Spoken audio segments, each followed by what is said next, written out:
What's going on, guys? My name is Wade with TechDaily, and in this video, we're going to be doing a full comparison between the new 2021 Moto G Stylus and last year's Moto G Stylus. Now, unlike a lot of other Motorola phones that have launched this year, this new 2021 Moto G Stylus is actually an upgrade over the previous version. It's bigger, it's redesigned, it has some spec changes, and I think if you are looking to jump up to this new device, it might just be worth the upgrade. I'm going to go over everything you need to know about both of these phones in this video. I'll also talk about why I think last year's Moto G Stylus might still be a solid option as well. There's a lot to go over, so I won't waste any more time. Let's just go ahead and get right into it and see what these phones have to offer. When it comes to the price, this new Moto G Stylus right now retails for $299 unlocked, and that's exactly the same as what last year's Moto G Stylus retailed for. If you're in the US, there's a good chance the Stylus will make it to some carrier and prepaid networks, which could certainly bring the price down a little bit. That's exactly what we saw last year anyway. And actually, since last year's phone has been out for a while now, you can snag it at a bit of a discount. Places like Amazon have it now for $250 or $260. All in all, these two phones are still super close in price. You can save a little bit of money by maybe picking up last year's phone, but fortunately, if you want to get this new one, you won't be paying too much more. And if you guys are interested in doing some comparison shopping of your own, I'll leave some links down below in the video description to all the deals and discounts for these two devices. The most noticeable difference with the new Moto G Stylus, I think, is in its physical form factor. It's bigger, it's totally redesigned, and to be honest, I think it does look a little more premium now versus last year. In regards to its size, the new Moto G Stylus comes in at 6.8 inches, which is quite a bit larger than last year's 6.4 inch phone. And you can see that most of that extra size is in height. The new phone is super tall and it stretches that 20:9 aspect ratio. Overall, it is certainly one of the bigger phones just in general that you can buy right now. And you can do a lot with all that screen, especially paired up with the stylus when writing, for example. But I do know that bigger isn't always better, and some folks might have a little trouble managing this new bigger device. To me though, I consider the bump up in screen size to definitely be a positive change. Up front at least, most everything else remained the same. You've got similar corner hole punch camera cutouts across the top, slim bezels all around, and a slightly larger bottom chin. And I think this is a totally fine setup. I have no complaints here. Definitely modern looking smartphones with a solid screen to body ratio. Around back, this is where most of the redesign on the new Moto G Stylus can be found. Not only is the camera module totally changed up, but the new phone, at least in this white color, also has polished chrome accents all around. And I think collectively, like I said, all the physical changes here now make the new Moto G Stylus look a little more premium and a little less like a mid-range Moto phone. Now, material-wise, most everything remained the same. You've still got a plastic rear housing with a shiny glossy finish. The outside edge and frame on both phones to me feel like metal at least. The new phone is a little more curvy and contoured, which I think makes it seem thinner and more comfortable in the hand. And while neither phone offers wireless charging, they both remain water repellent. That's the term Motorola uses at least. So sort of a mix of materials and features. They're still budget or mid-range phones, so they won't have all the flagship touches, but I think there's still a lot to like. And the new phone to me offers a lot of positive physical changes. Taking a look around, on the left side, there's the SIM and SD card trays. On the right side, similar volume buttons, but a new power button on the new G Stylus that now doubles as the fingerprint sensor. Down below, most everything else remained the same with the headphone jack, USB-C port, and speaker, and built-in stylus, of course. And around back, obviously, that new camera module, like I mentioned, is there, and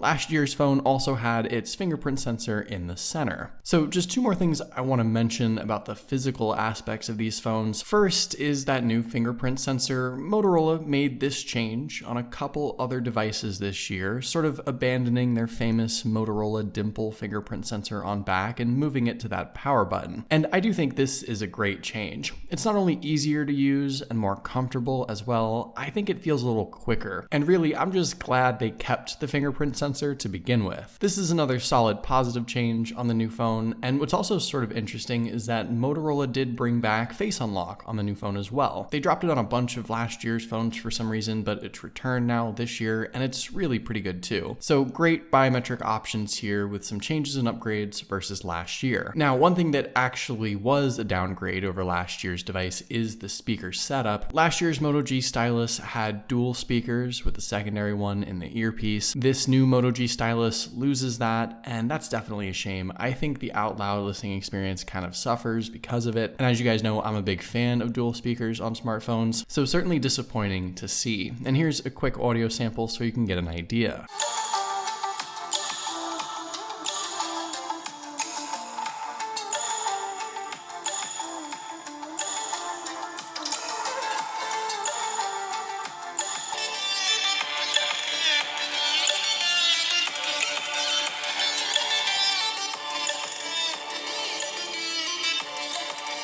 Obviously, the main reason I think you'd even consider one of these phones is because of that built-in stylus. And there are just a couple of stylus-related changes worth mentioning. Physically, like you saw, the built-in stylus itself is still located in the same place. But this year, Motorola added that clicky pop-out mechanism that we've seen on the Samsung Note devices and the LG Stylo 6. And I do like this change. It definitely makes the pen easier to pop in and out of the phone. The actual stylus has changed a little bit as well.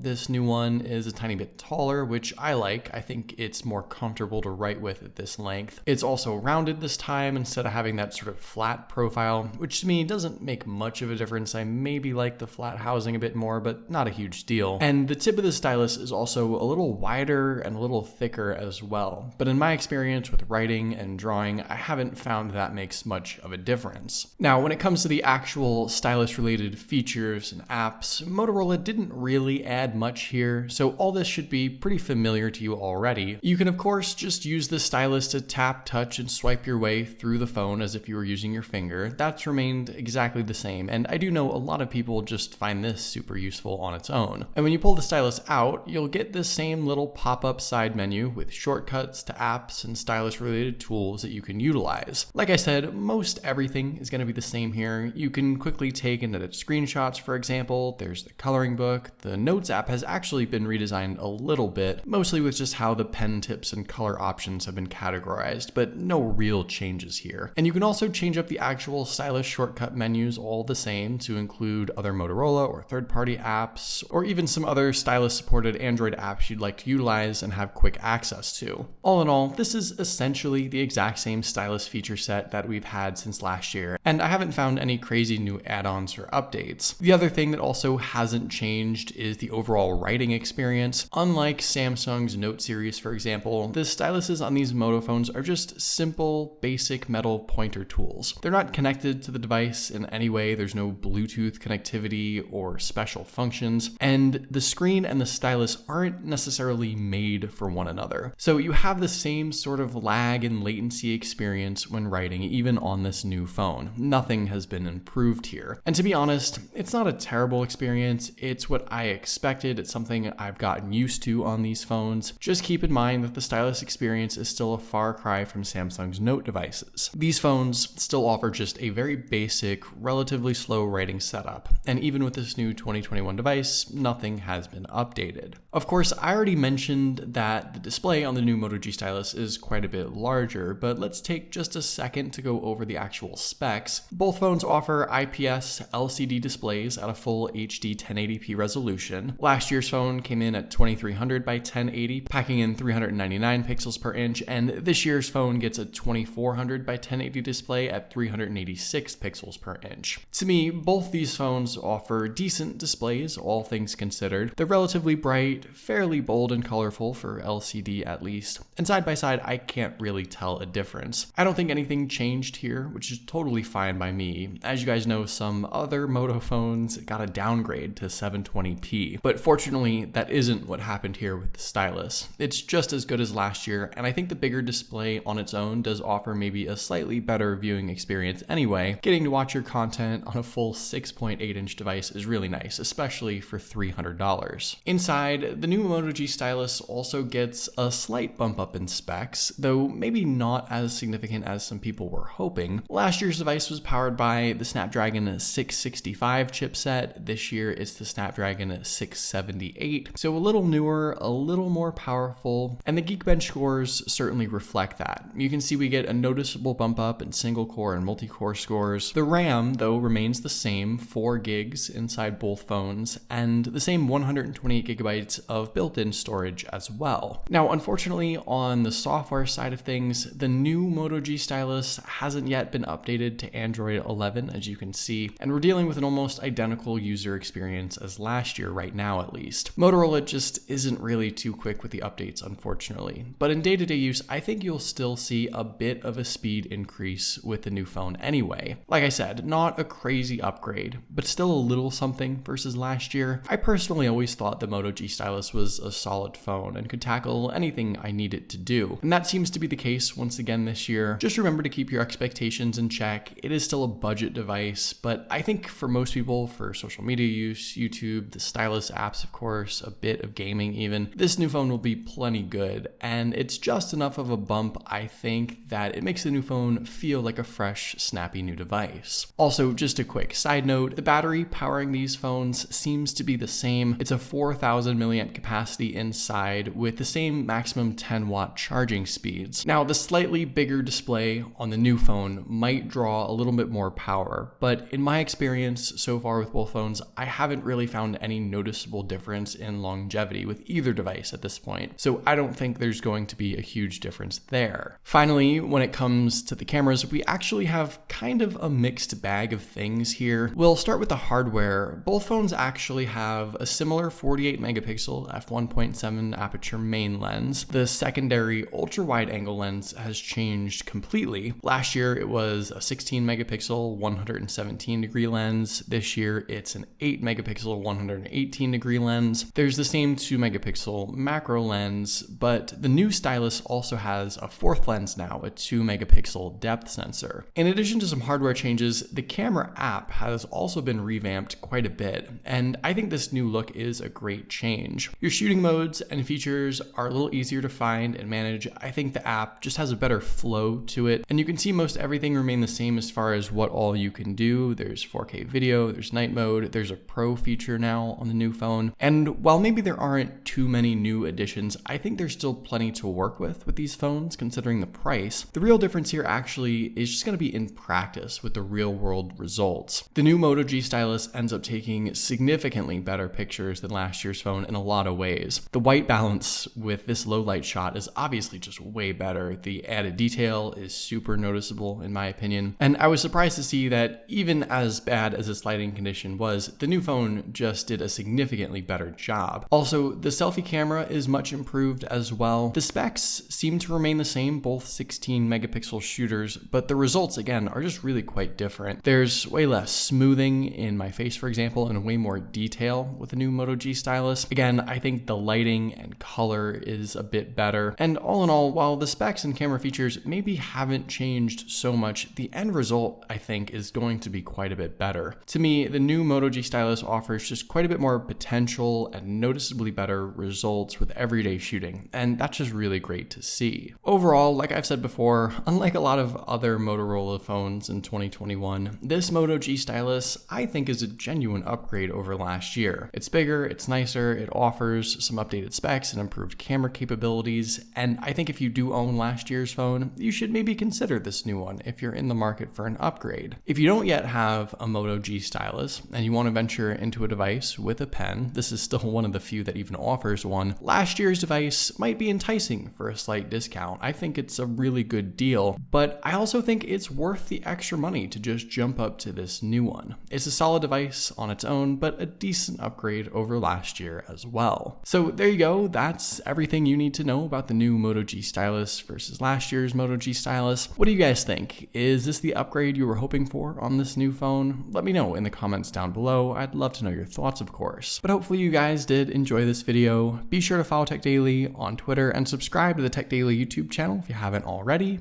and I'll see you guys later.